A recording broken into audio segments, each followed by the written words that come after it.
Bom dia. Olá a todos. Peço desculpa por este atraso. Vamos dar início à nossa sessão Using Earth Observation Satellite-Based Data for Monitoring Forest Management, Fire Prevention and Carbon Mapping. The first part will be in English, but then we will follow as in Portuguese. But first, I would invite Francisco Marques from Colégio Valsacina that won the CANSAT edition to talk us a little bit about their experience in this contest. Thank you, Francisco.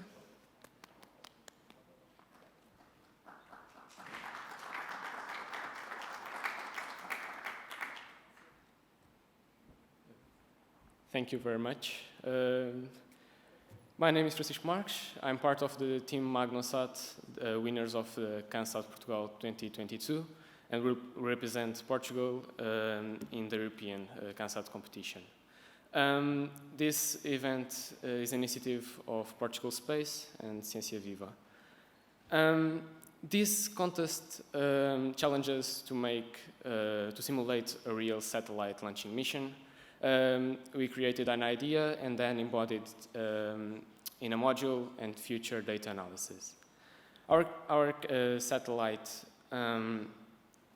measures temperature and atmospheric pressure along a kilometer fall and has a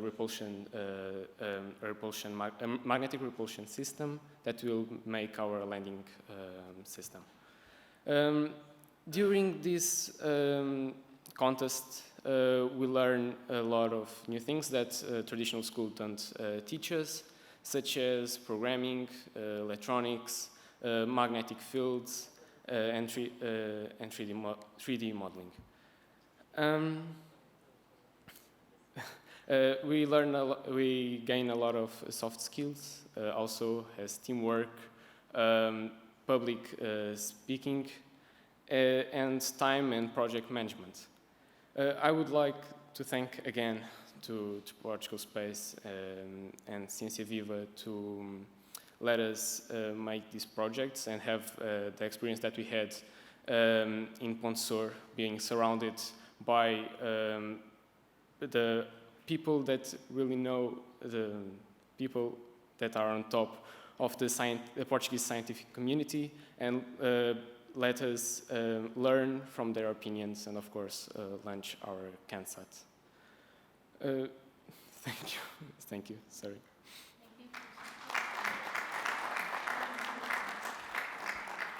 Thank you very much, Francisco. Very best of luck for the international competition. I would like to ask Ricardo now to come to the floor, President of Portuguese Space Agency, to open this session. Thank you, Ricardo.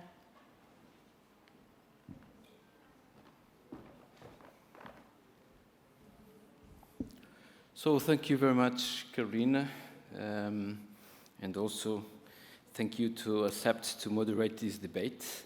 Carolina is our chief scientist of Earth observation, and I think we are in very good hands. When we start to discuss the agenda for the Science Week, it was no doubt that space has its role, but particularly when we start to think that the topic, Earth observation, was for sure one of the topics that we should address in our discussion, and particularly in the areas that address the sustainability. And when we are addressing sustainability, we are focused on science, technology, and also focus in the future.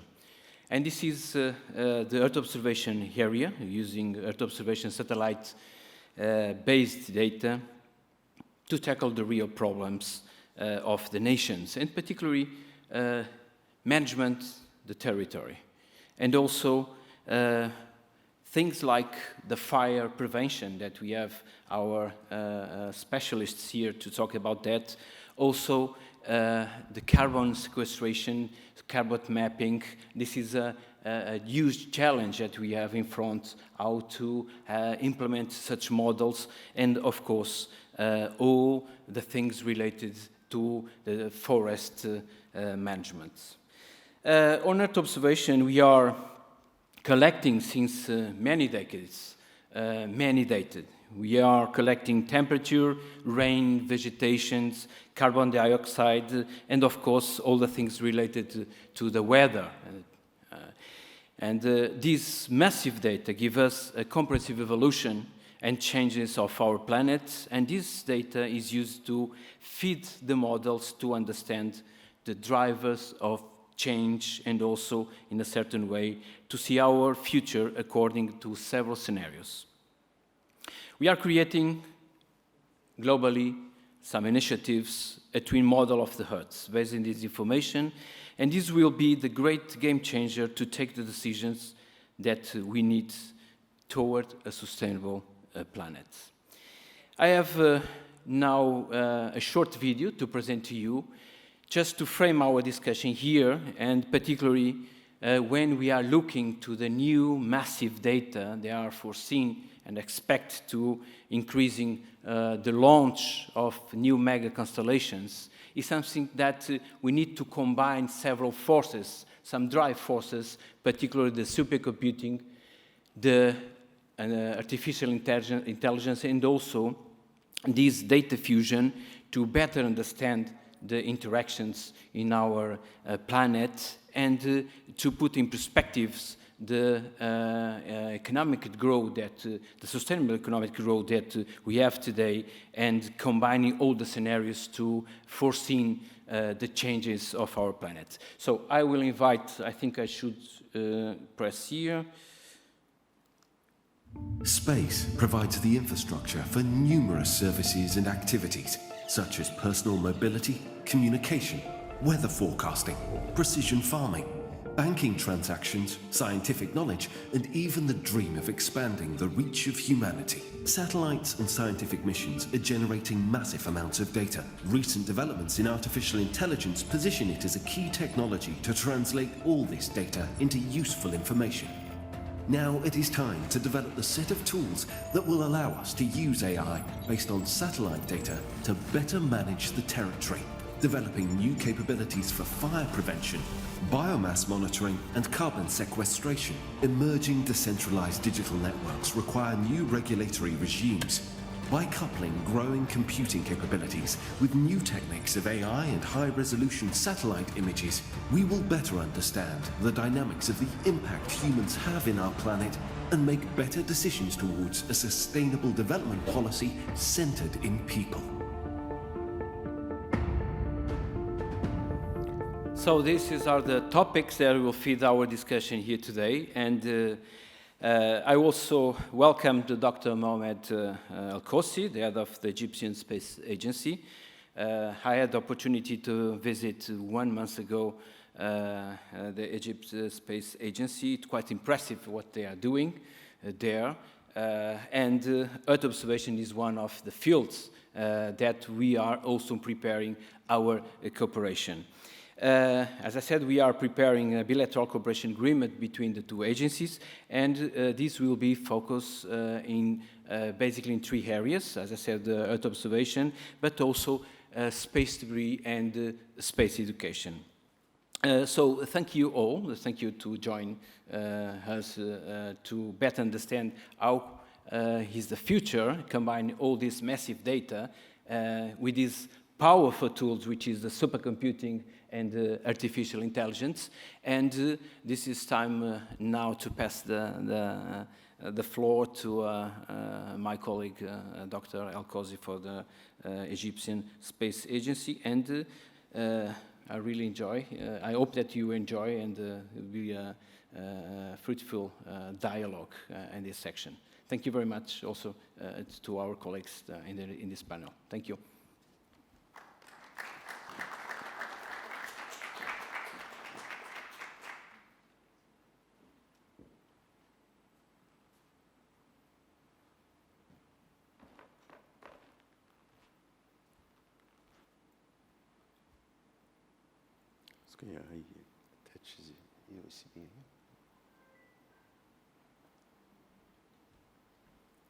The presentation should be there. Okay. So you just need to pointer next. Yeah. Okay, thank you. At first, let me thank FECT for inviting us to attend this interesting event. I mean, Sensia 22. And also, I want to give special thanks to my friend, Dr. Kondi, and I want to tell him that we really enjoyed your visit to the Egyptian Space Agency. At first, I wanted to have a short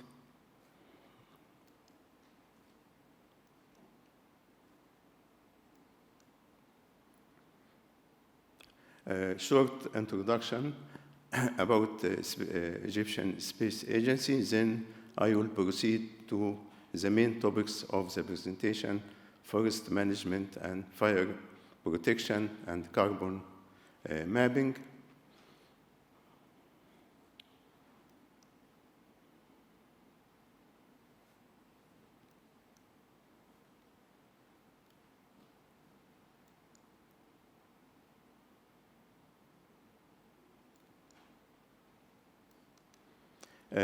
Egyptian Space Agency was founded about 2.5 years ago. The agency is located in the Egyptian Space City. Egyptian Space City is about 40 kilometers east of Cairo. The total area of this city is about 125 hectares. It will contain 23 buildings. All of them are related to space activity. Now we have 9 buildings under construction. The main of them is the African Space Agency and the headquarters of the African Space Agency, which will be hosted in Egypt, the headquarters of the Egyptian Space Agency, and the Center of Satellite Assembly and Integration at the right of the screen. And this center will be in operation by the end of this year. And this center will allow assembly and integration for satellites up to about 800 kilograms. Then I will speak about the main current projects for satellite development in the agency. The first of them is MESRSAT-2, which is a joint project between the agency and the Chinese Space Agency. This is a remote sensing satellite with 350 kilograms and with spatial resolution of 2 meters. We already finished the engineering model of the satellite. We already finished the mechanical and thermal model of the satellite. Now we are developing the flight model, which will be assembled and tested in Egypt. Then it will be launched from China in the first quarter of 2023 next year. The second project is NextSat program. NextSat stands for National Experimental Satellite. By saying experimental, we need to know what is the capability of Egypt to develop by himself a satellite. We found that the first satellite can be developed with 45% of local contribution. This 45% represents the onboard computer software and the assembly, integration, and testing, and launch coordination. This satellite will plan to be launched next year, and we already contracted the launching service provider for this launching. Then we will proceed to the second satellite, in which the percentage of local contribution will reach 60% by adding local-made camera and local-made power conditioning unit. Finally, we are targeting to reach 80% for the satellite, which will be launched in 2025. We are working in a group of Cube satellite series. We already launched 2 of them by the end of 2019, and now we are working in another 2. One of them is 3U, the other is 1U, and it will be, both of them will be launched in the first quarter of the next year.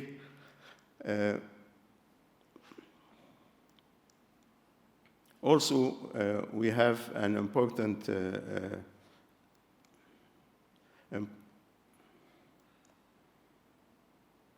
we have 2 Cube satellites, each of them, one of them is 6U, and it is under development now to measure the plasma and the ionosphere, and by measuring this parameter, we can estimate the climate changes on the atmosphere. The second one is 12U Cube satellite, in which we will install a hyperspectral camera developed by our engineers. Now, this is a camera. I want to say that by the beginning of 2020, UN Office of Peaceful Use of Outer Space announced for international competition between the international space entities.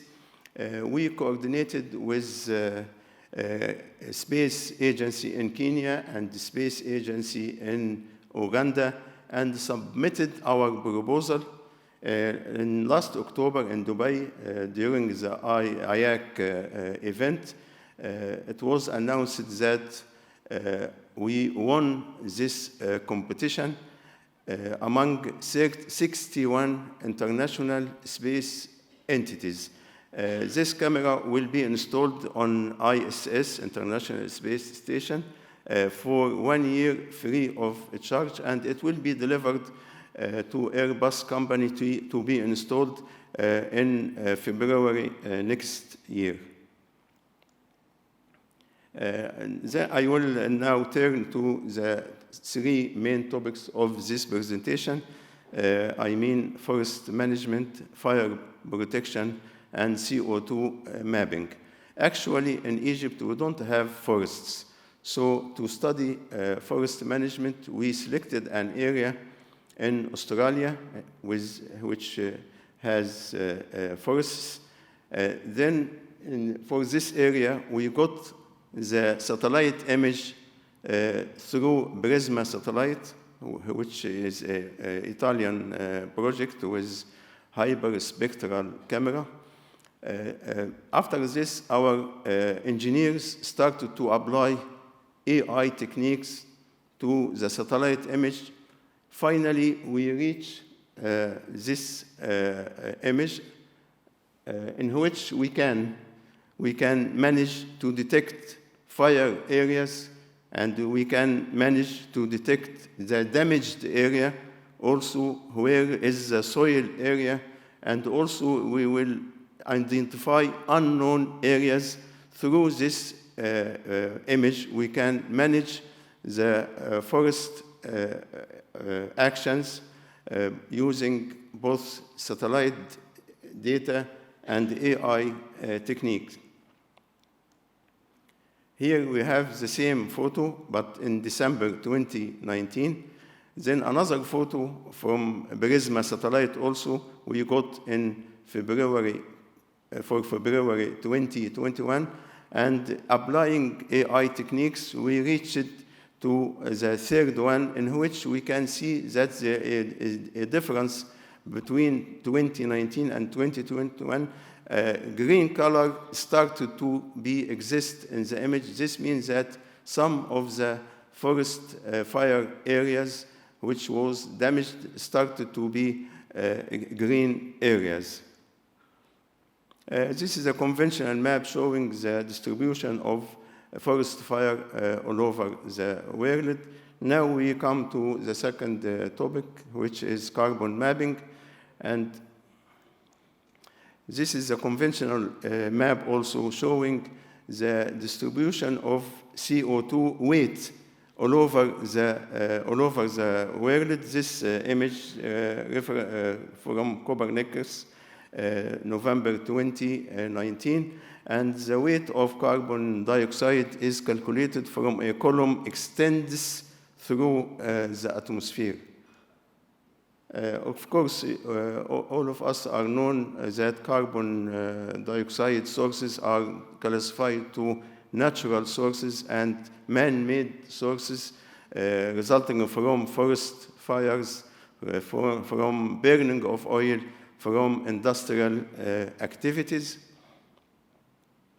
Here we see the weight of carbon dioxide calculated from 1960 to 2020. We see that with this weight, which is calculated in gigatons, is monotonically increasing from 1960 to 2020, but we see a decrease in 2020. This is because of the economic recession all over the world and the COVID-19 pandemic effects.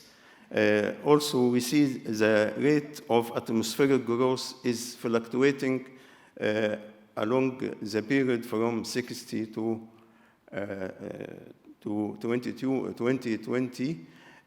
These data are derived from GOSAT satellite and from INVEST satellite. In the agency, we took the data from GOSAT satellite, and we selected an area in the northeast of Africa in which Egypt is located.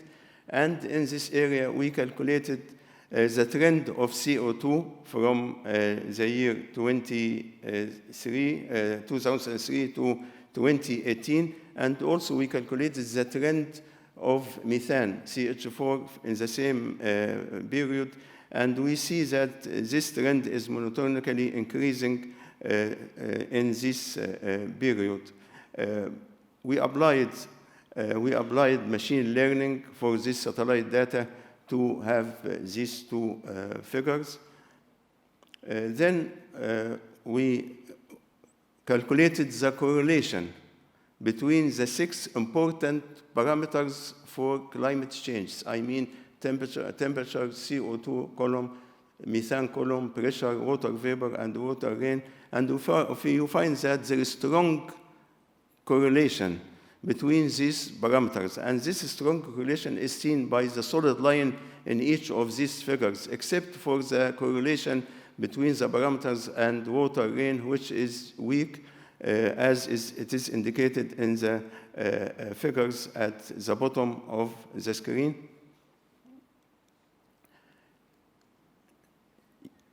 Using machine learning and using this satellite data, we calculated the seasonal changes in both temperature and CO2 for spring, summer, fall, and winter along one decade from 2009 to 2018. Without going in scientific details, we see that the yellow color, which indicates that the rise of temperature for the temperature and the rise of CO2 content for CO2, we see that the yellow color is dominating the figures along this one decade.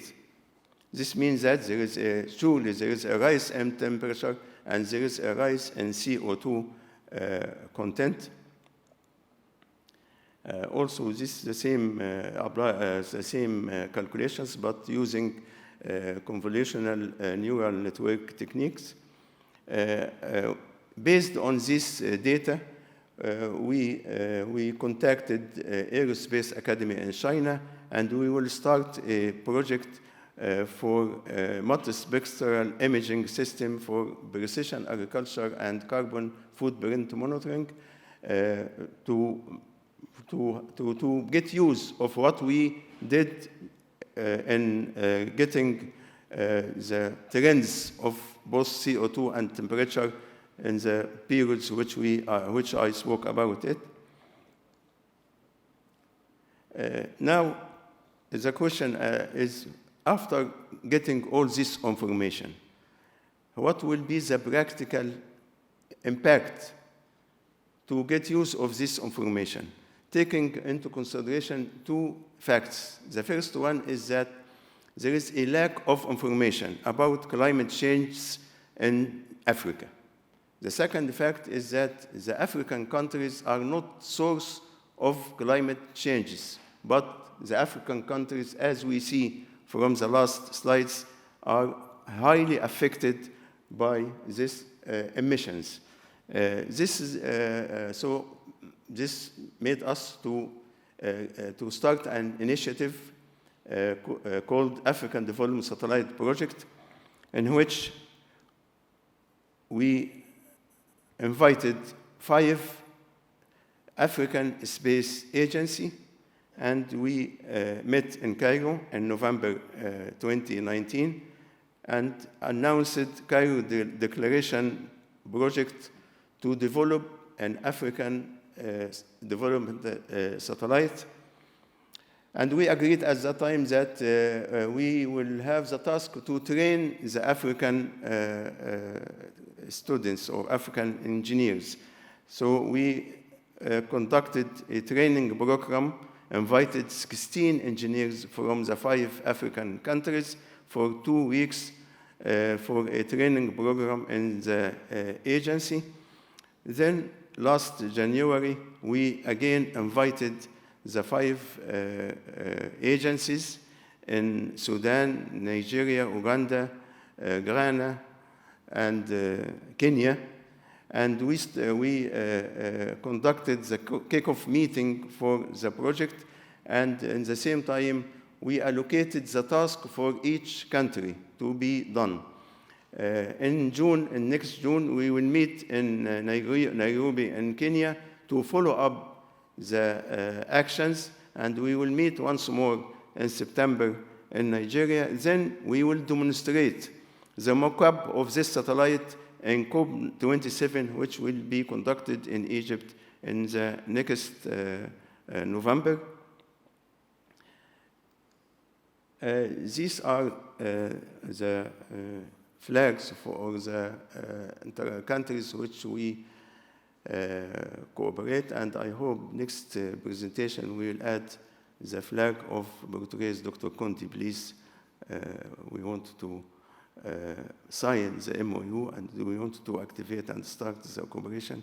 So we want to add the flag of Portuguese. Thank you for your attention, and for any questions, I am ready.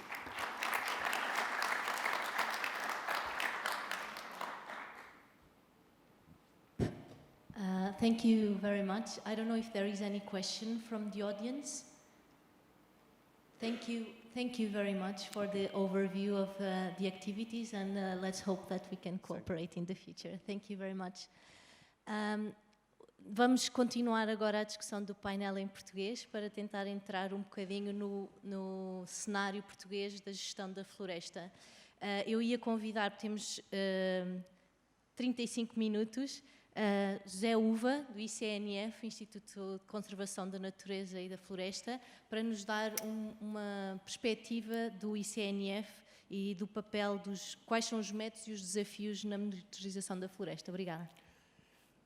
Obrigado, Carolina. Obrigado, PT Space, por esta oportunidade de estarmos aqui a apresentar o trabalho que o ICNF desenvolve na monitorização das florestas. A ideia é aqui fazer o percurso do que temos feito, um processo de monitorização que já é muito longo, já é transgeracional e que está a fazer todo um esforço de se modernizar, se adaptar, se aproveitar estas novas tecnologias nas áreas da detecção remota, da inteligência artificial. São áreas que estão a ter cada vez mais desenvolvimento e procura, e para isso colaboramos com várias instituições na área do ensino. O ICNF é um instituto público da Administração Indireta do Estado e que intervém nestas 4 áreas, da conservação da natureza, das florestas, da gestão do fogo rural e também agora, mais recentemente, dos animais de companhia. É, portanto, uma área de missão claramente territorial e, portanto, estes assuntos ligados ao uso das imagens de satélite é, evidentemente, uma informação claramente a privilegiar. Para além disso, temos intervenção direta na gestão de áreas florestais, somos o maior gestor público, ou gestor florestal do país, portanto são 420 mil hectares que estão sob a responsabilidade deste Instituto, e tem ainda áreas de rede, as áreas classificadas e a rede Natura 2000 também são de 22% do território, portanto é claramente um instituto territorial. Apesar de sermos um organismo da administração interna, ou da administração indireta do Estado, nós participamos em muitos projetos de atividades de investigação e desenvolvimento. Aqui dar-lhes alguns resultados deste inquérito ao potencial científico nacional. Portanto, o ICNF colabora com várias unidades de I&D nacionais e internacionais, participa em 5 centros de competências criados pelo Ministério da Agricultura, integra o laboratório, o Colab Forestwise. E em 2020 tivemos 37 projetos de I&D envolvendo 70 funcionários, muitos dos quais já têm formações avançadas no nível de doutoramentos e mestrados. E os temas são do mais diversos, portanto, desde a monitorização dos recursos, incluindo a utilização de dados de detecção remota e dados LIDAR, desde melhorias dos recursos genéticos, controle de pragas, portanto, aqui uma série de assuntos, não vou entrar aqui em pormenor. O Instituto também está num processo de modernização e de transformação digital, portanto, na construção desta chamada era digital. Para isso temos um plano estratégico para a transformação do Instituto, que assenta em 7 linhas. Uma delas é o desenvolvimento de um sistema integrado e interoperacional para a gestão da informação, portanto, que liga aos vários serviços públicos. Ter também uma série de serviços digitais online que vão estando ligados através da infraestrutura do E-Portugal e, portanto, construir, de facto, aqui a administração pública digital. O reforço e a produção dos dados de referência, portanto, estes dados que caracterizam a floresta, tanto do ponto de vista cartográfico, quer do ponto de vista estatístico, e a disponibilização destes dados como dados abertos, portanto, e com possibilidade de consulta online. Portanto, são dados também estão disponíveis para a comunidade científica, que nos permite todos aproximar-nos e termos meios de trabalharmos sob várias perspectivas sobre a mesma informação. Nessa lógica temos também vários esforços no sentido de melhorar a capacidade da analítica de dados, na ideia de criar indicadores, dashboards por aí fora da atividade. Um programa de renovação da infraestrutura tecnológica e de capacitação e formação dos recursos humanos. O que eu referi há pouco, só aproveitando também aqui a oportunidade para divulgar, existe uma infraestrutura de dados espaciais onde estão mais de uma centena de informação geográfica disponível numa lógica self-service, portanto não é preciso fazer nada, é só chegar lá e tirar a informação sobre diversos temas. Isto está em contínuo crescente. Isto, para além de ter este geocatálogo, temos uma aplicação que permite interagir com a informação e temos várias aplicações temáticas com assuntos específicos, também todas elas em ambiente web-SIG. Portanto, aqui um exemplo de cada uma destes ícones é uma aplicação onde se pode entrar e interagir com esta informação, muita dela até já derivada de dados de detecção remota. Indiretamente à monitorização das florestas. O principal processo de monitorização das florestas que existe em Portugal é o Inventário Florestal Nacional, que existe desde 1963, portanto é um processo completamente já transgeracional, que eu tenho o prazer de coordenar já há alguns tempos. E Portugal, portanto, tem já estes inventários. Neste momento estamos no 7º Inventário Florestal Nacional. Estamos neste momento a finalizar o seu planeamento, vamos iniciar ainda este ano, no início do próximo, as medições de terreno. E destes inventários resultam uma série de relatórios, aqui exemplos de relatórios de cartografia sobre o estado das florestas em Portugal. Isto dá informação, essencialmente informação estatística, mas como vamos ver, estamos a caminhar a passos muito acelerados para cada vez ter mais informação espacialmente explícita. Portanto, isto dá relatórios que têm informação agregada, aqui está agregada por séries, tanto ao nível do uso e da ocupação do solo, que entra desde das espécies, da floresta, das áreas ardidas e das alterações que houve entre estas questões todas, da estrutura dos povoamentos florestais, tudo o que tem mais a ver com a idade, com os graus de cobertura arbórea, a dimensão das árvores, da produção, os volumes de madeira que existem disponíveis por cada uma das espécies, o carbono, portanto, uma série de informação que descreve os povoamentos florestais, com o seu estado de sanidade, de vitalidade e também em termos de risco incêndio, através dos modelos. Portanto, há uma série de informação que é compilada e disponibilizada também ao nível da diversidade biológica, com muitos parâmetros que são aqui recolhidos. Esta informação, como tem estas séries longas, permite-nos ter esta lógica de monitorizar aqui o primeiro gráfico da área da floresta. Quase mais de um século conseguimos ter a indicação do que é que tem sido a evolução da floresta. Ali a zona assombreada já é quando entram os inventários florestais nacionais e podemos ver qual é a evolução das áreas florestais. Isto é informação já ela produzida desde o início com fotografias aéreas, portanto, fotografias aéreas tiradas de avião. Hoje estamos já em perfeitas condições de migrar para outro tipo de plataformas, para que isto possa ser feito com imagens de satélite de muito alta resolução, e isso temos estado a colaborar com o PT Space também, nessa lógica de vir a implementar este tipo de melhorias. Outra informação que conseguimos depois tirar são informação mais quantitativa, já resultante dos processos de medições, ao nível dos volumes de madeira e por aí fora, que também poderão claramente beneficiar da utilização das imagens de satélite. Esta informação já tem um cariz espacial, porque os dados já são recolhidos, são georreferenciados e, portanto, é possível ter já a informação. Naquelas websites que eu vos mostrei, existe um sobre um inventário que permite já consultar a informação sobre o uso e a ocupação do solo, o carbono armazenado, portanto, ter aqui uma série de informação, mas é aqui este nível que nós queremos melhorar muito, com a utilização das imagens de satélite, e é isso que vou explicar também como é que essa estratégia está a ser montada. Os utilizadores desta informação têm crescente permanente, portanto, isto é a informação-chave ao nível da administração pública, para a investigação e para o ensino, para os processos de certificação, para as associações de produtores florestais, todos eles são estes os dados de referência que têm sobre a floresta e sobre os quais comunicam. E é essencial também ao nível da União Europeia e de nível internacional. Portanto, são estes dados que Portugal reporta para as alterações climáticas, para a Convenção para a Desertificação, para o Eurostat, portanto, uma série de mecanismos para o Sistema Europeu de Informação sobre Floresta. Portanto, é com base nesta informação produzida pelo ICNF que garantimos as responsabilidades nacionais neste tipo de matérias. Como é que a produzimos, ou como é que era tradicionalmente produzida? Esta informação é produzida com base em amostragem, portanto, a primeira fase é uma fase de avaliação de uso da ocupação do solo. Portanto, há uma grelha de 500 por 500 km distribuída, de 500 por 500 metros distribuída pelo país inteiro, com cerca de 360 mil pontos. Estes pontos depois são colocados, isto obviamente tudo em ambiente SIG, isto é uma representação esquemática sobre as várias fotografias aéreas dos diferentes anos e vamos vendo para cada um destes pontos o que é que lá está ocupado e o que é que vai sendo alterado ao longo dos anos. Isto depois é uma informação que é classificada de acordo com definições internacionais de floresta, de acordo com os conceitos que estão definidos pelos compromissos nacionais para estas matérias, sendo depois uma informação que ainda leva a um processamento posterior em gabinete, cruzando com outra informação para se criarem outras classes que são depois necessárias produzir. Isto era um método tradicional que utilizámos até ao sexto inventário. Neste novo inventário que temos em curso, o objetivo era que a cartografia da ocupação de solo, que é produzida pela Direção-Geral do Território, viesse já a incorporar estas necessidades de monitorização da floresta, portanto, responder às obrigações nacionais em termos de classificação do uso e da ocupação de solo e termos aí grandes ganhos, que também são em termos de pormenor da informação, que são depois essenciais também para o processamento das imagens de satélite e para garantir grande precisão nesta informação. Portanto, é aqui uma das linhas de trabalho que temos tido.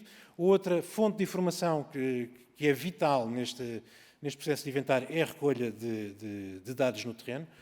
Aqui é um exemplo dos pontos de amostragem que foram recolhidos no último inventário, no FN6. São 12.345 pontos que foram visitados no terreno. Portanto, é o processo mais completo e mais exaustivo de recolha de dados sobre floresta que existe no país. Portanto, existe desde 1963.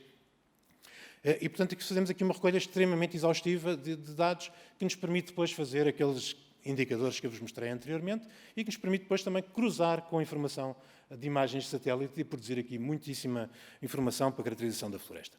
É exatamente nesse desafio que estamos em curso, e vou terminar com este slide. O que é que queremos com este novo inventário florestal, o 7º?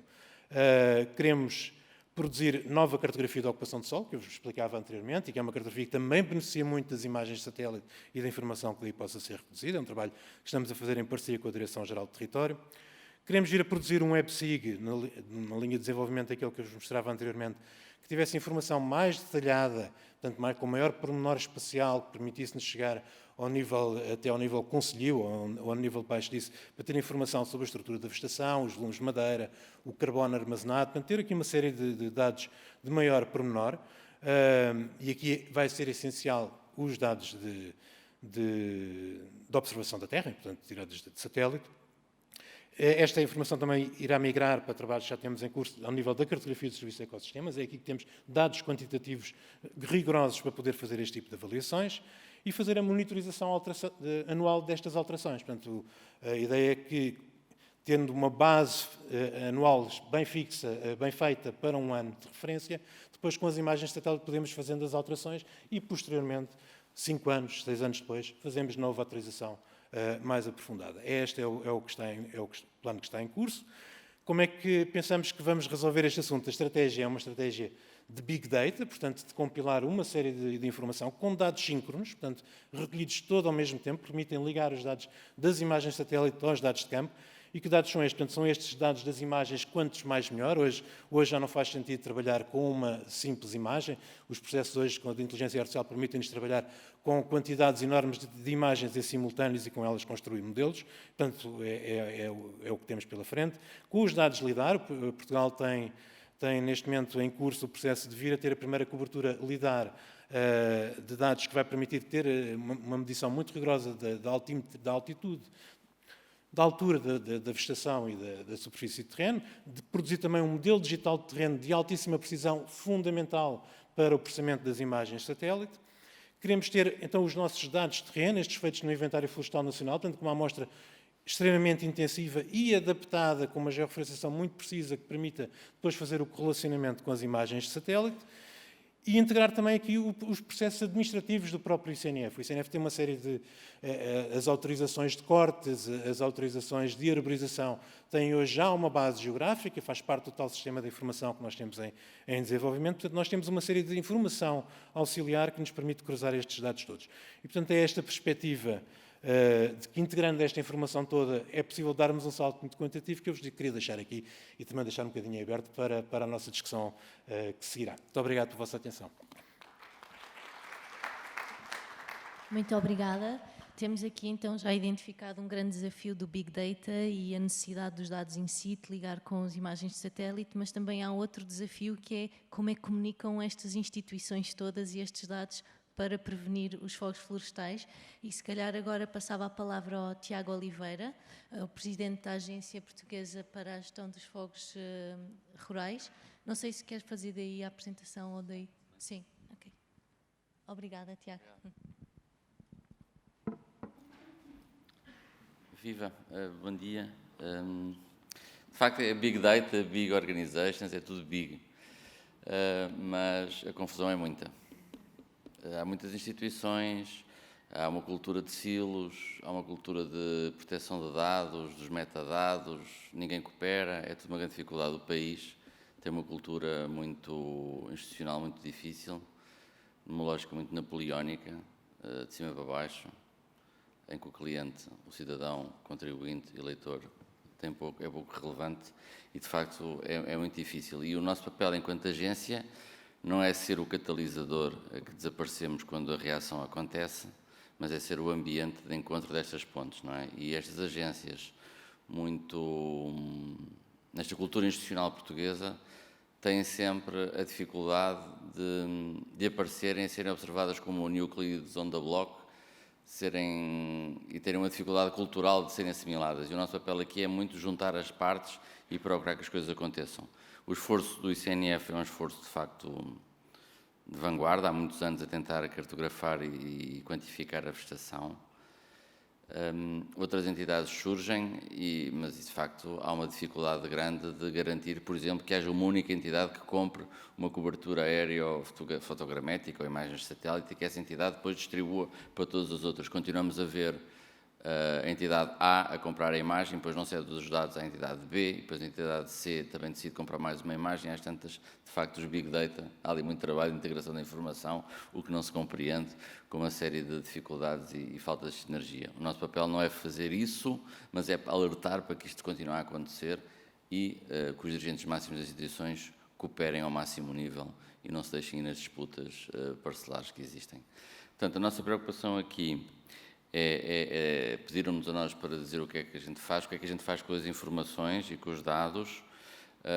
Este mapa é feito pelo Pereira e outros Foi um trabalho que a agência encomendou ao Forestwise, já é um produto do Forestwise, que o Forestwise é uma congregação de esforços feita por várias agências públicas, empresas e as universidades, é tida maioritariamente por capital privado, mas essencialmente é um prestador de serviços, tem que estar cada vez mais a acrescentar valor e focado no cliente, mas aqui, para nós, mapeou o regime dos incêndios, ou seja, quando é que acontecem os fogos, como e onde, e mostram que este processo, para nós, é bastante ilustrativo do tipo de regime de incêndios que temos. São quatro grandes regimes de fogo, com estações mais prolongadas, mais curtas, mais intensas, mas basicamente estão mapeadas. E em função deste mapeamento faz-se a formulação dos problemas, que são distintos às regiões, e não há uma única solução para um problema que é tão diverso. Chamo só esta atenção porque isto é possível, porque durante muitos anos houve alguém a recolher imagens de satélite, a agregar a informação e a fazer a cartografia, o atlas do regime de fogo mais completo que existe, pelo menos na Europa, será? Para não dizer do mundo. Mas é informação muito útil porque permite mapear a história e com isto inferir padrões e ajustar as políticas públicas a esses mesmos padrões. Bom, nós na gestão integral do fogo rural, não só na gestão do fogo, mas também na governança do edifício, e por governança é a troca de informação, processos e comunicação entre as instituições públicas e privadas para tomar a melhor decisão na afetação dos recursos, na governança do risco.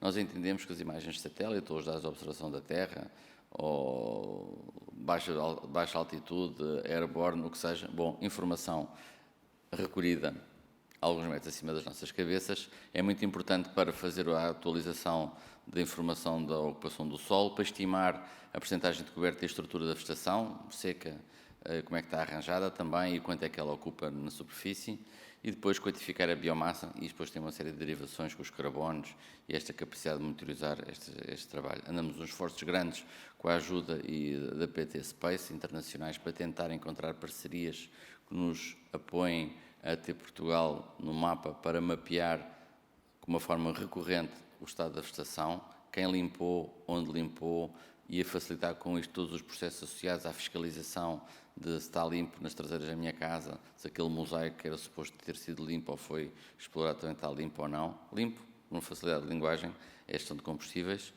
Esta informação toda atualizada vai ajudar ao sistema, que é uma plataforma interoperável que estamos a criar entre várias instituições para os dados serem partilhados, uma cultura aberta, não só os dados serem partilhados, mas também as conclusões que dali saem daqueles dados possam depois ajudar à formação da política pública com base em evidências e não apenas opiniões, e depois também conseguir que outras entidades públicas e privadas consigam consumir a melhor informação que existe sobre o fenómeno dos incêndios e que dinheiros é que foram afetos e que resultados é que estão a ser atingidos.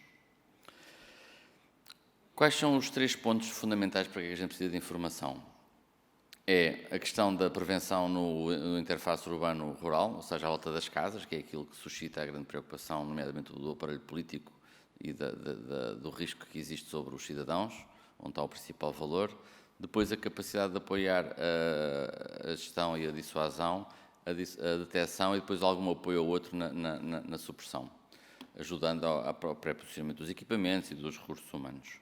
Depois, eu acho que é importante também, e há alguns trabalhos feitos nesse sentido, por exemplo, na Califórnia, com acesso a satélites de natureza mais militar ou informação desclassificada, há 15 em 15 minutos eles conseguem ter informação muito relevante e conseguem acompanhar a evolução da frente do fogo e dar rotas de escape em eventos muito complexos, para que depois as forças possam dizer às pessoas, olha, foge pela estrada que vai para o norte ou foge pela estrada que vai para o sul. Isso às vezes faz a diferença, como tragicamente as pessoas em Portugal compreenderão e depois compreendem bem melhor depois de 2017.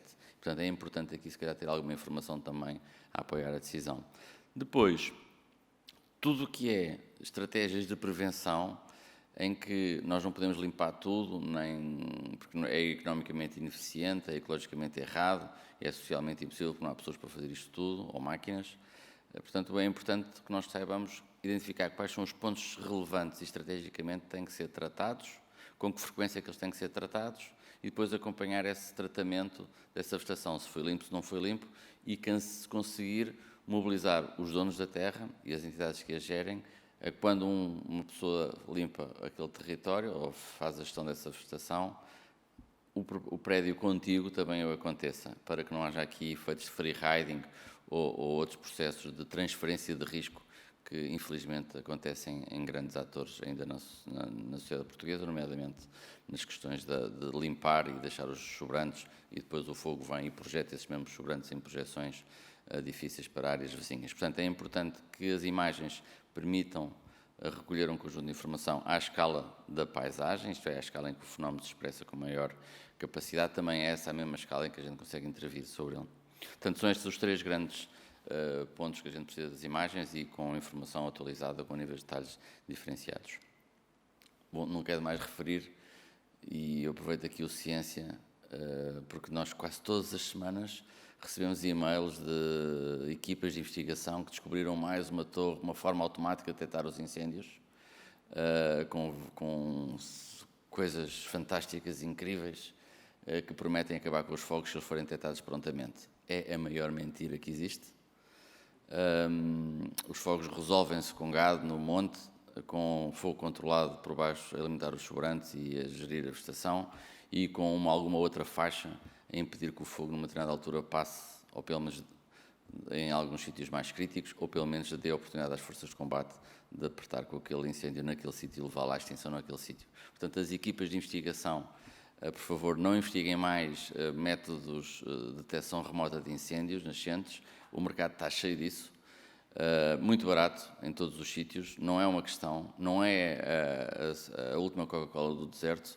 Descubram a maneira de levar os pastores, levar o gado a comer o mato que é relevante e a promover o reforço da economia rural e garantir que o pastor também tem o rendimento para conseguir comprar o iPhone que todos vocês querem ter. Portanto, há aqui um conjunto de expectativas. Isto só se resolve com soluções económicas que ajudem quem está no terreno a ter vidas decentes e atraentes para que possam continuar a gerir a vegetação, que é onde está a causa do problema. Dados gerais, desde 2017 conseguiu-se passar para metade do número de incêndios, fruto de campanhas de vigilância e dissuasão, mas também de alguma ajuda da meteorologia. Vamos ver como é que vai ser o presente ano. Mas, essencialmente, conseguiu-se reduzir muito o uso do fogo, que era indiscriminado.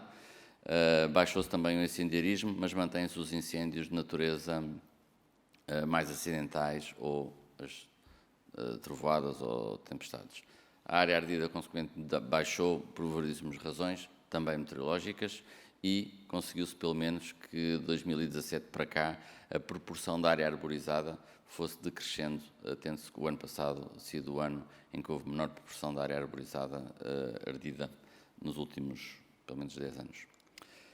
Nós temos um conjunto de parcerias alargadas com vários países do mundo. Fechámos recentemente um protocolo de cooperação com o Coalfire, é a agência benchmarking deste mundo da gestão integrada dos fogos. Gestão dos fogos, eles ainda estão pouco integrados, gastam 2,4 bilhões de dólares por ano em supressão e agora tiveram um reforço orçamental de 1,2 bilhões de dólares para fazer gestão de combustíveis. Portanto, eles começaram a abrir a pestana para perceber que têm que resolver o problema gerindo a vegetação, e não é só com meios aéreos, nem só com pronta detecção ou com tecnologia de detecção remota que eles usam com muita frequência.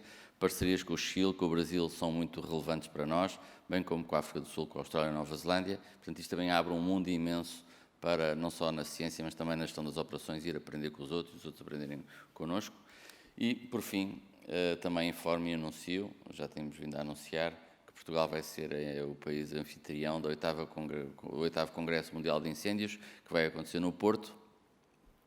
Se calhar é porque foram campeões, mas que vai acontecer no ano que vem, em maio de 2023, e vai juntar mais de 100 países, com mais de 1.500 pessoas a debater como é que nós conseguimos gerir o risco de incêndio, não só fazendo bem, apagando fogo após fogo, gerindo bem os aviões e a detecção, mas também conseguir que as políticas agrícolas, as políticas de desenvolvimento e as políticas industriais estejam elas mais sincronizadas a trabalhar, a resolver as causas e não só preocupadas com as consequências.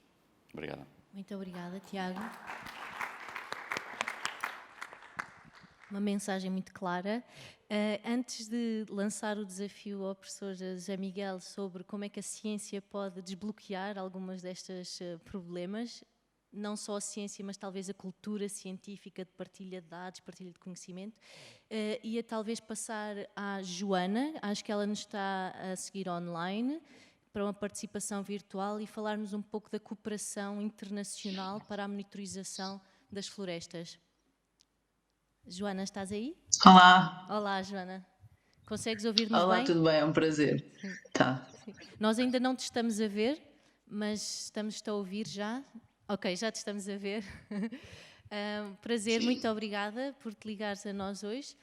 Então ia convidar-te a partilhares connosco a experiência que têm dentro do CEOS, que é o Committee on Earth Observation Satellites, e como é que estão a tentar harmonizar os vários dados das diferentes agências para ajudar na prática os diferentes países na monitorização da floresta. Obrigada.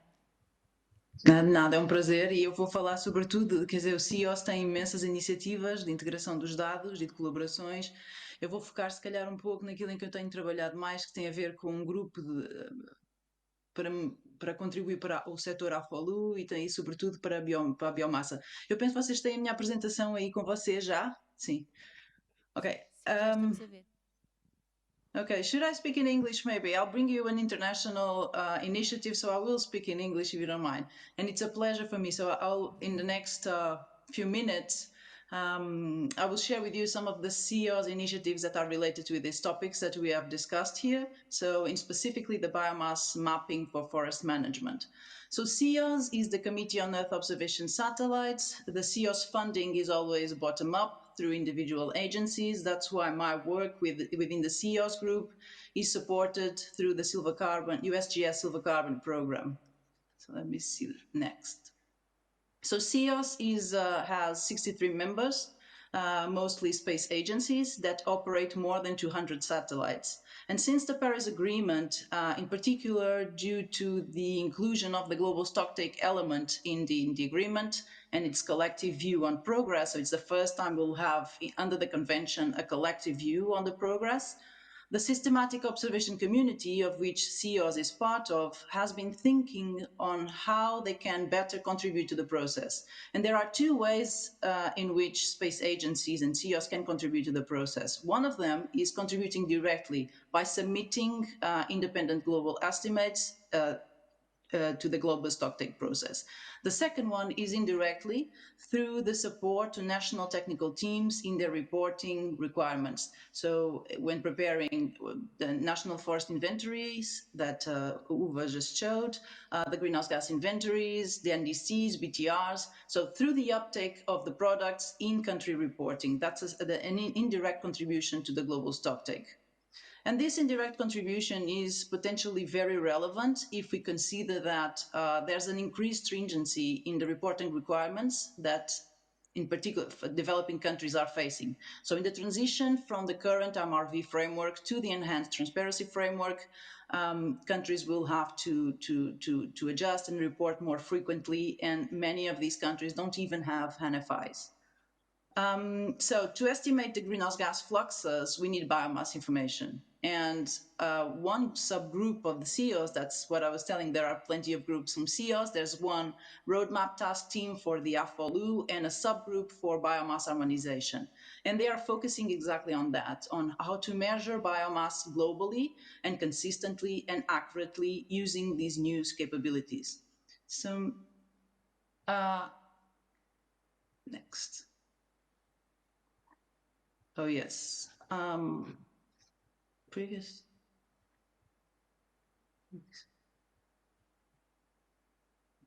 So this is not playing. I don't know if there's anything I can do next.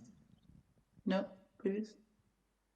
Okay, this ad animation was very, oh, here it is. Not all of them are playing.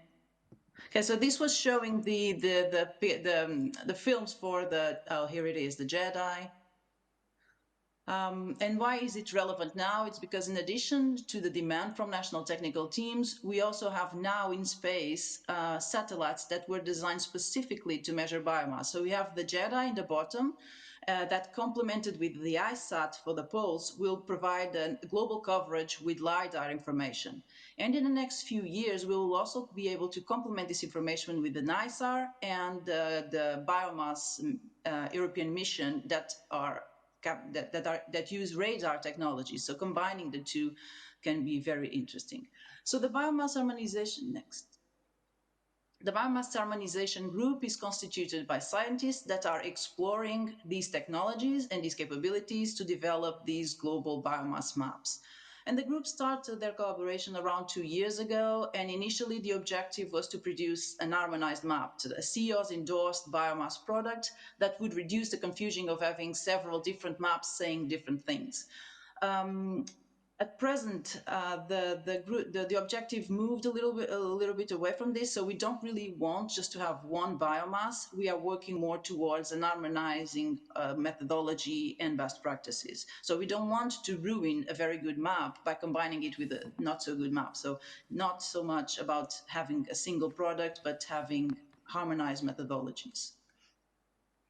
And the most important part here, what we've been doing is that having this unprecedented international effort to collaborate on biomass measurements. So in 2021, and ahead of COP26 in Glasgow, and ahead of the first phase of the Global Stocktake, the CEO's portal was launched and describes all the available CEO's endorsed products for the FOLU sector, so agriculture, forest, and land use. Also, there was a NASA dashboard, NASA-led dashboard for the biomass products. So you can see here in the bottom, you can click on the products and you'll see all these maps are for the year 2020, and they are all freely available. And there's the CCI biomass map, so European initiative, the JEDI gridded biomass map, the ISAT for the boreal, and the NASA JPL, all free and available. So we definitely have the space agencies and the researchers and scientists collaborating in measuring globally the biomass from space. But that's not enough. We need more than that. So if our objective is to contribute to a process under the Climate Change Convention and to enhance the uptake of these products by the governments in their reporting, we need to bring in to this group also the expertise from the National Forest Inventory experts, so the national expertise, because these teams are the ones that know of the requirements. They know the IPCC methodologies, the variables that they need to report on, they have the national definitions, and they can provide important information, important feedback on these products, and also help with the refinement of the maps. So, and this is where Silva Carbon comes in. Silva Carbon is also the lead of the capacity building in GFOI, and they have a long-standing relationship with national technical teams from developing countries, which are the countries that are facing this transition to the enhanced transparency framework, so have a bigger challenge. And they also have forests in more challenging conditions to measure. So all this impressive effort that we saw in Portugal, having the same intensity of samples in the tropics, it's very difficult and very demanding. So in let me move the slide, the country engagement activities that are being led by Silva Carbon. So in 2021, we presented all this, this initiative from CEOs to the 28 partner countries. We also presented the dashboard. We have shown the products, have included some pilot case studies. We also invited national teams to provide feedback on some of the available products, and we worked individually with some countries. So here on the right, we have our work with Paraguay and the JEDI team from the US Forest Service. And here we combined the national inventory plots with the JEDI shots and produced and developed the first national country-specific JEDI biomass model. We presented this initiative last year at COP26, and we are continuing now in 2022 with all these initiatives. We have resumed the in-person workshops. So that we had a workshop with the Latin America and the Caribbean countries in Oregon last month. And we are now organizing regional workshops, Silva Carbon, CEOs workshops, to continue and to booster these activities here of inviting countries to participate and collaborate, and also to develop demonstrations of the implementation of the 2019 refinement of the 2006 guidelines from the IPCC. So we are starting next month next month. We are starting with a group of the Latin America and the Caribbean, again, in Paraguay. And this will be an opportunity to bring the national teams to present their NFIs, how they use their national forest inventory data in their greenhouse gas inventories. Also an important opportunity for these teams to collaborate. So we can see here that we have examples of very good MRV capacity. So in Colombia and Paraguay, they already submit biannual update reports every two years. So they will have an easier transition to the enhanced transparency framework. Other countries, not so much. So there's a sharing of experiences here that will be very valuable. All these countries, you can see in the first column, they are also going through the process of the technical assessment of their forest reference levels. So they can also share their experiences in going through the verification processes under the convention.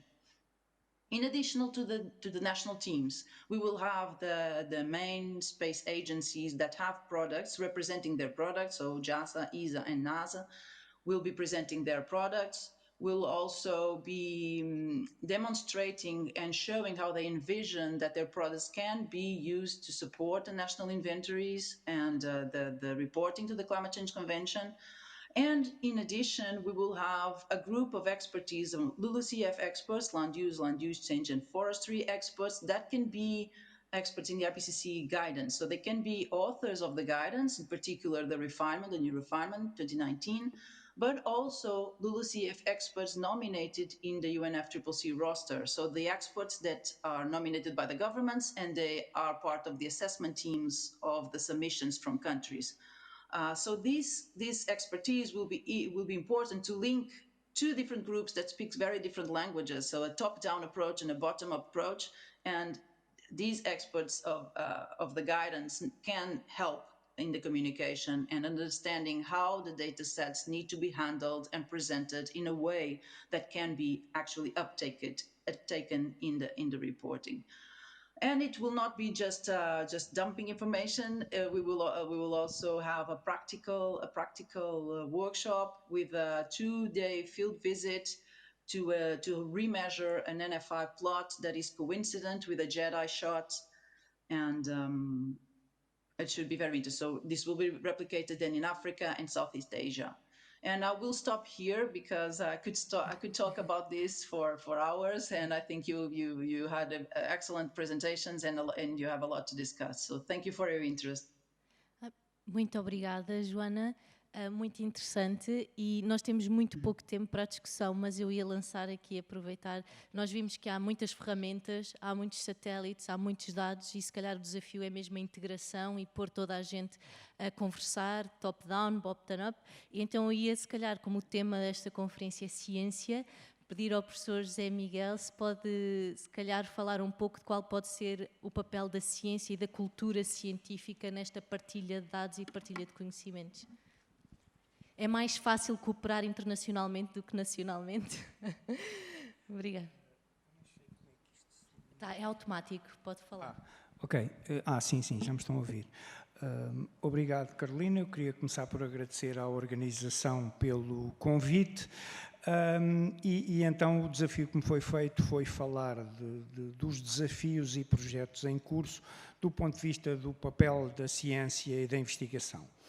E eu vou começar com um exemplo de um estudo que nós fizemos no Centro de Estudos Florestais há já alguns anos, sobre uma estimativa das emissões de gases com efeito estufa resultantes dos incêndios em Portugal. Portanto, integra as 3 vertentes de que aqui estamos a falar: a gestão da floresta, os incêndios e o carbono. Eu fui revisitar esses dados e, com base em cálculos que nós lá temos, calculámos na altura que, em média, por cada hectare queimado em Portugal, vegetação afetada pelo fogo, florestas, matos, o que for, em média são emitidos 14 toneladas de CO2 equivalente. Portanto, CO2 e outros gases com efeito de estufa convertidos em unidades de CO2. 14 toneladas. Em 2017, ardeu cerca de 500 mil de hectares.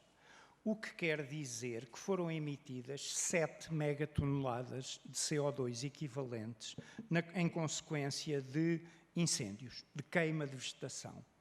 Ora, 7 megatoneladas de CO2 equivalente é 10% do total das emissões de todos os outros setores no país nesse ano. E estou a falar de agricultura, transportes, produção industrial, produção de energia, todos os grandes setores da atividade económica que geram emissões. Os incêndios desse ano equivaleram a 10% do total dessas emissões.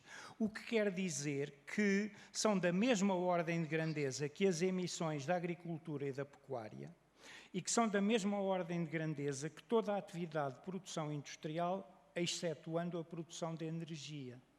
Portanto, num ano que foi anomalamente alto, grave deste ponto de vista, mas mesmo assim já tivemos anos que não foram tão diferentes como isso. 1985, 2003, 2005, portanto não é uma coisa inédita, e esses outros anos foram também francamente maus. Temos emissões resultantes da queima indesejada de vegetação a ter um impacto do ponto de vista de emissões de gases com efeito de estufa desta magnitude. Mas eu quero chamar a atenção para um aspecto adicional, é que as emissões resultantes da agricultura e da produção industrial e dos transportes são emissões que resultam de processos de atividades criadoras de riqueza. Enquanto que as emissões associadas à ocorrência de incêndios são duplamente negativos porque elas resultam de um processo destruidor de riqueza. E, portanto, é para mim preocupação já antiga, objeto de trabalho e foco de convergência para estes 3 tópicos para que nos convidaram aqui para falar e, portanto, tenho interesse em chamar a vossa atenção para que há atividade desenvolvida e, de facto, estes 3 tópicos estão muito interligados e não se gere nenhum deles sem lidar com os outros. Há aqui uma articulação muito estreita. Quanto aos desafios, portanto, aqui é, digamos, um exemplo de um projeto, de uma atividade que integrou resultados de projetos de investigação, de projetos de muito longo prazo de prestação de serviços, trabalhos académicos, e fizemos esse conhecimento todo convergir para este estudo, que depois nos permite fazer cálculos e estimativas desta natureza. O que é que eu acho que são alguns dos grandes desafios para o presente e nós não tínhamos combinado, mas eu tinha aqui nas minhas notas o tópico-chave é a integração, é a convergência. O desafio, do meu ponto de vista, é utilizar a informação de observação da Terra para nos ajudar a gerir a Terra de forma sustentável. E isso incorpora necessariamente a neutralidade carbónica e a gestão dos balanços de carbono. Parece-me que o grande desafio é realmente esse de integração, de convergência de esforços e capacidades, e quando eu digo integração, estou a pensar em quê? Estou a pensar em, como neste exemplo que eu acabei de dar, ver as relações entre problemas, ver as relações como neste exemplo que eu dei de sinergias na monitorização, ver as relações entre componentes dos ecossistemas, gerir o carbono é necessariamente, e sobretudo em climas mediterrâneos, gerir a água. Quem tem um mínimo de noção de como é que funciona a fisiologia das plantas e a fotossíntese, as plantas têm aquelas aberturinhas nas folhas chamadas estomas, que elas têm de abrir para absorver oxigênio e fazer fotossíntese.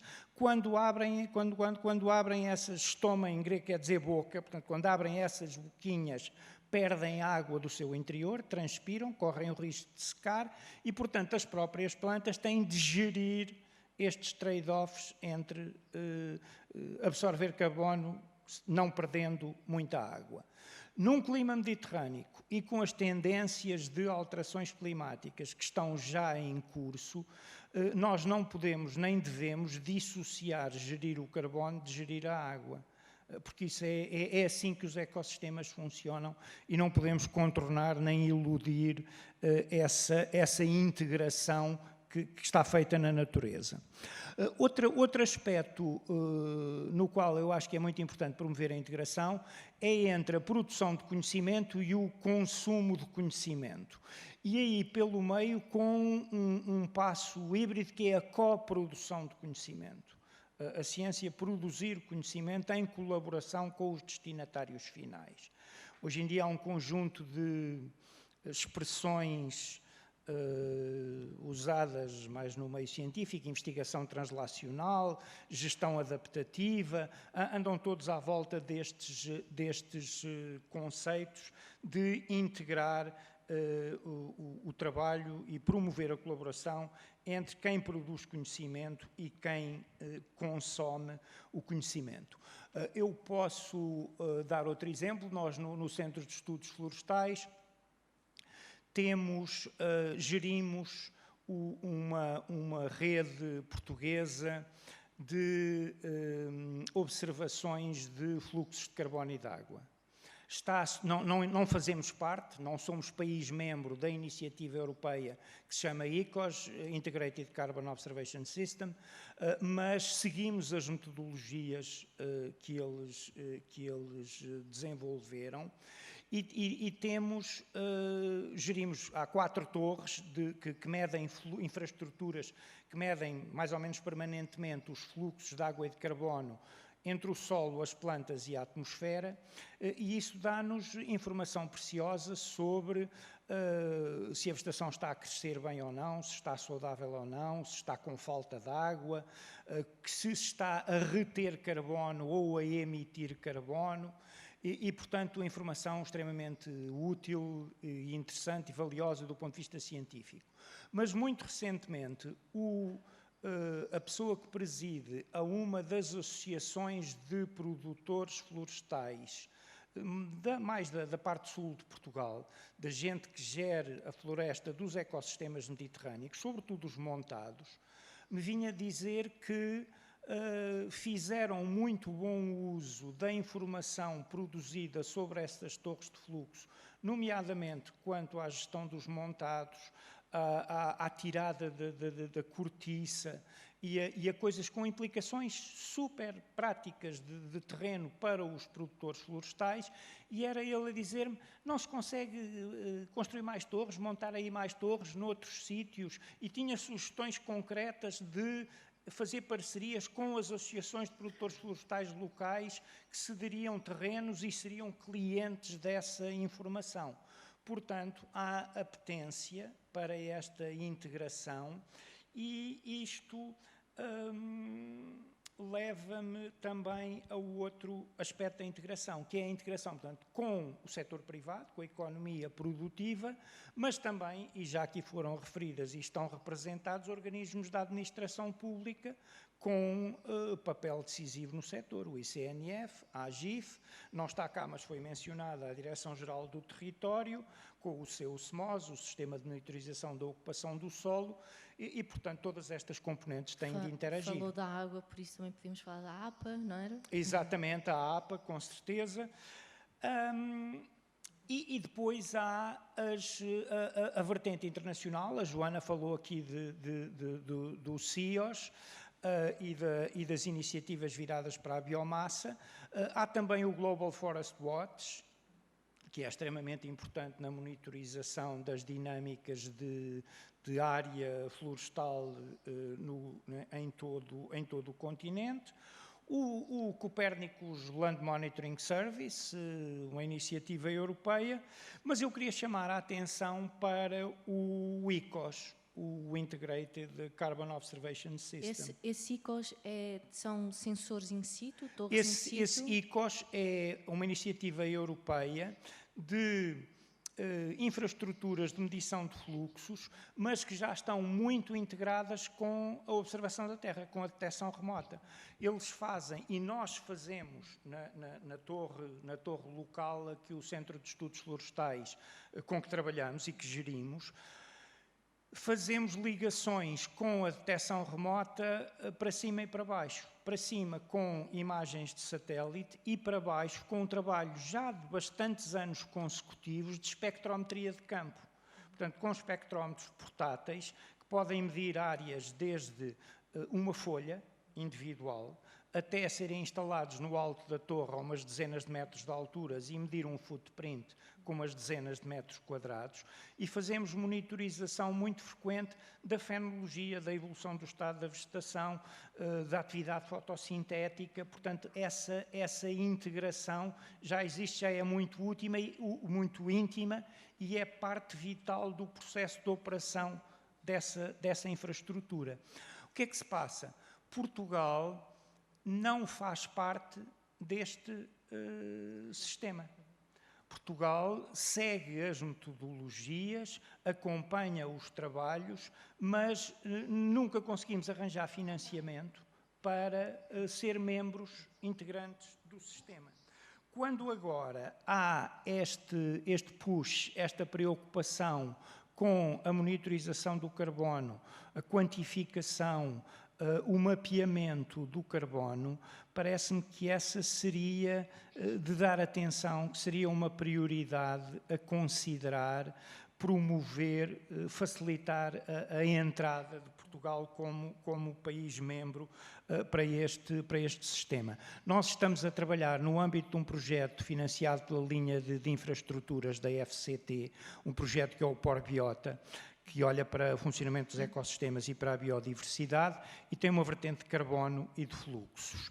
E nós temos lá enquadrada esta atividade e financiada, em boa parte, através desse projeto. Mas estamos de fora, de facto, estamos de fora do sistema.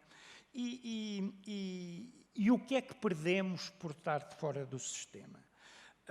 Perdemos oportunidades de networking mais intenso, mais íntimo com a comunidade científica e, portanto, beneficiar de maior e mais fácil transferência de conhecimento científico. Perdemos oportunidades de melhorar na standardização e na curadoria dos dados e das bases de dados que se vão construindo. No networking também de treino, de formação de investigadores e de divulgação do conhecimento. Perdemos oportunidades de financiamento, a que se tem muito melhores probabilidades de obter integrado naquela rede, e perdemos oportunidades de promover progresso tecnológico e inovação, desenvolvimento tecnológico, que depois vem a gerar spin-offs comerciais e industriais.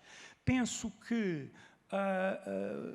a relação custo-benefício de nós entrarmos para este sistema seria francamente positiva e seria coerente com uma conversa que está aí a pairar no ar, que é o desenvolvimento de um observatório de carbono para Portugal.